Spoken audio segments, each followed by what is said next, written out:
दरम्यान झारखंडमधल्या स्पर्धा परीक्षांच्या कथित गैरव्यवहाराविरोधात संतप्त विद्यार्थ्यांनी अनोख्या आंदोलनाचं हत्यार उपसलंय। आंदोलनादरम्यान प्रशासनाचे डोळे उघडण्यासाठी विद्यार्थ्यांनी एक रेड कार्ड झळकावलंय आणि यामध्ये सरकारी नोकऱ्या आणि पदांची लाखो कोटी रुपयांना विक्री होत असल्याचा आरोपही करण्यात आला।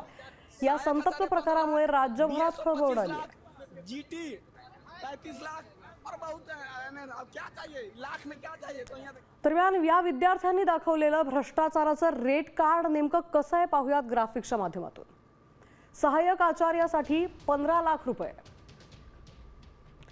BS होण्यासाठी 25 लाख रुपये, PGT साठी 35 लाख रुपये,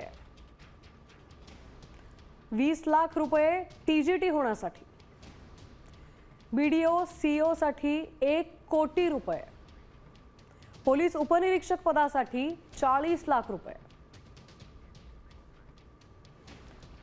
तर झारखंडमध्ये JPSC JSSC परीक्षांमध्ये विद्यार्थ्यांचं राज्यभरात तीव्र आंदोलन आता आहे। त्या घोटाळ्यामुळे झालेल्या आंदोलनात अभिजित दिपकेंनीही पाठिंबा दिलेला आहे।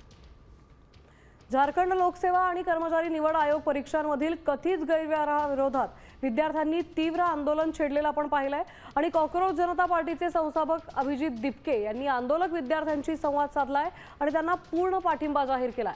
भरती प्रक्रियेत पारदर्शकता हवी आणि विद्यार्थ्यांच्या भवितव्याशी खेळ थांबवून त्यांना न्याय मिळाला पाहिजे अशी ठाम भूमिका दिपकेंनी घेतली आहे।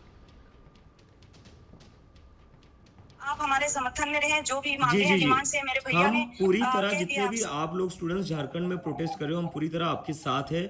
हमारा पूरा सपोर्ट आपके साथ है और आपको किसी भी चीज की जरूरत रहेगी, आपकी जो भी रिक्वायरमेंट होगी आप हमें बता दीजिए। हम वो सारी चीजें करेंगे जो आपके आंदोलन को मजबूत कर सकती है और आपकी जितनी भी डिमांड्स है हम उन डिमांड्स का भी पूरा समर्थन करते हैं और हम हमारी तरफ से भी उन डिमांड्स को आगे रखेंगे। मी नेहमी फक्त साम टीव्हीच पाहते, कारण त्यांच्या बातम्या मला रिलेट करतात।